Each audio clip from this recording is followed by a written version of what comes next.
3 YouTube சேனல்கள் வியாபாரத்திற்கு இருக்கிறது. தேவைப்படுபவர்கள் இந்த எண்ணுக்கு தொடர்பு கொள்ளுங்கள்.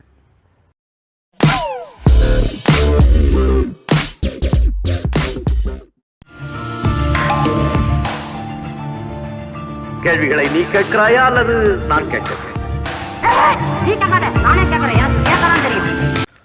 வணக்கம். மகாராஷ்டிராவில் இருக்கக்கூடிய சம்பாஜி நகர் மாவட்டத்தில் உள்ள அவுரங்கசீப்பினுடைய கல்லறையை அங்கிருந்து மாற்ற வேண்டும், அதை உடைத்தெறிவோம், அதை அகற்றுவோம் அப்படின்னு ஆர்எஸ்எஸ் சங்கபரிவார கும்பல் ஒரு மிகப்பெரிய கலவரத்தை கட்டவிழ்த்து விட்டார்கள். மகாராஷ்டிராவில் பல இடங்களில் அந்த கலவரம் பற்றி எரிந்தது அப்படிங்கிறது நமக்கு தெரியும். குறிப்பாக நீங்கள் பார்த்தீங்க அப்படின்னா முஸ்லீம்களுடைய புனித நூலான குரான் எரிக்கப்பட்டது என்று சொல்லப்படுகிறது. இதெல்லாம் எங்கே நடக்குது அப்படின்னு பார்த்தீங்கன்னா மகாராஷ்டிராவினுடைய முதல்வருடைய சொந்த தொகுதியில் இவ்வளவு பெரிய கலவரம் வெடித்து கிளம்பி கொண்டிருக்கிறது.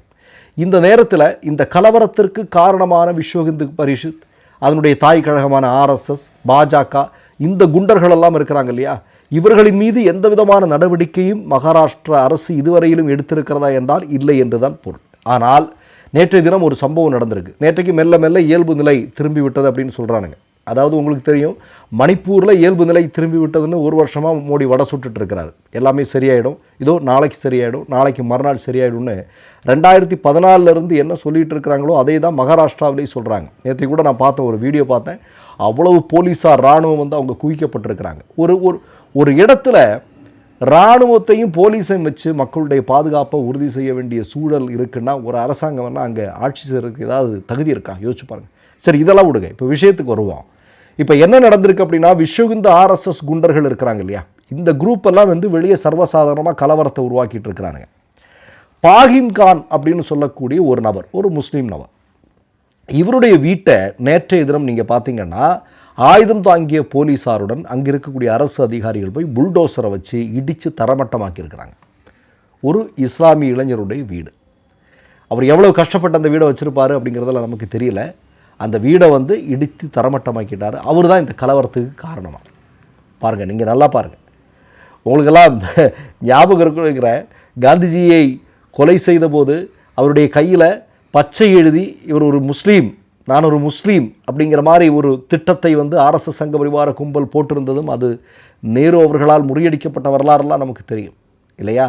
இன்றைக்கும் என்ன அப்படின்னா, இவ்வளோ பெரிய கலவரம் பாஜக ஆட்சி நடக்கக்கூடிய இடத்துல அதுக்கு ஒரு நபர் காரணம், ஒரு முஸ்லீம் இளைஞர் காரணம் அப்படின்னு சொல்லிட்டு அவருடைய வீடை போய் புல்டோசரால் இடித்து தரைமட்டமாக்கி இருக்கிறார்கள். ஏற்கனவே சுப்ரீம் கோர்ட் வந்து வார்ன் பண்ணியிருக்கு இல்லையா பிஜேபி அரசுகளுக்கு, புல்டோசரால், அதாவது ஒருத்தர் மேலே உங்களுக்கு அவர் தவறு செஞ்சிருக்கிறார் அப்படிங்கிற எண்ணம் வந்தாலும் கூட கோர்ட்டுக்கு தான் வரணும், கோர்ட்டு சொல்லாமல் நீங்கள் எதையும் பண்ணக்கூடாது, குறிப்பாக புல்டோசரை வச்சு இந்த இடிக்கிறத வேலையெல்லாம் வச்சுக்கூடாது அப்படின்னு வார்ன் பண்ணி வச்சிருக்கிறாங்க, எச்சரிக்கை கொடுத்து வைத்திருக்கிறார்கள். ஆனால் அதையும் பொருட்படுத்தாமல் தேவேந்திர பட்னாவிஸ் தலைமையிலான பாஜக என்று சொல்லக்கூடிய ஆட்சி நடக்கக்கூடிய மகாராஷ்டிராவில் சர்வசாதாரணமாக முஸ்லீம் மக்களுடைய வீடு வந்து புல்டோசரால் இடிக்கக்கூடிய காட்சியை பார்க்குறோம்.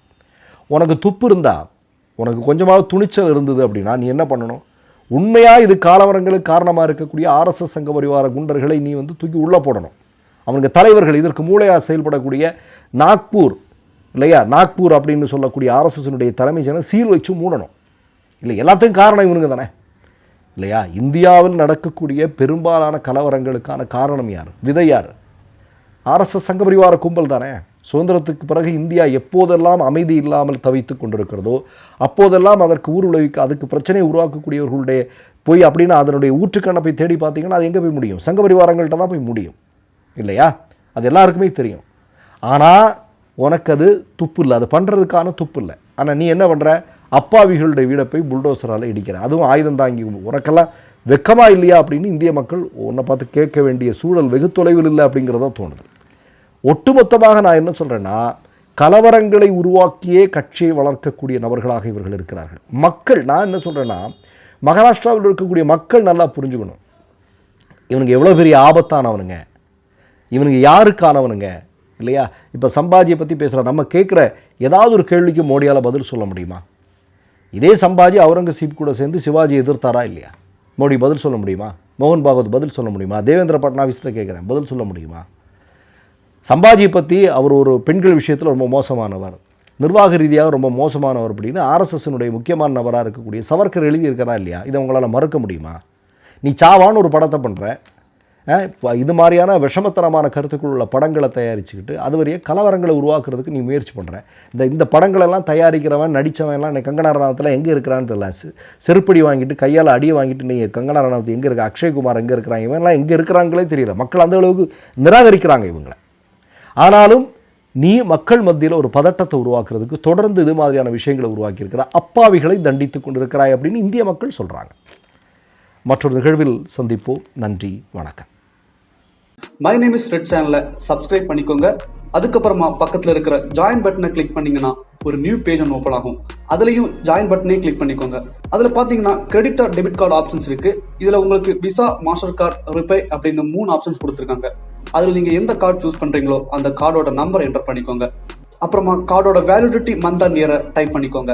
அடுத்தபடியா உங்க கார்டோட பின்னால சிவிசி கோடுன்னு சொல்லிட்டு 3 நம்பர்ஸ் கொடுத்துருப்பாங்க. அந்த நம்பர் இதில் என்டர் பண்ணிக்கோங்க. அப்புறமா அட்ரஸ் அண்ட் இன்ஃபர்மேஷன் என்டர் பண்ணிட்டு பைங்கிற பட்டனை கிளிக் பண்ணிக்கோங்க. ஒருவேளை உங்க கார்டு நம்பர் இன்வாலிட்னு காமிச்சிச்சுன்னா உங்க கார்டுல இன்டர்நேஷனல் யூசேஜை எனேபிள் பண்ணுங்க.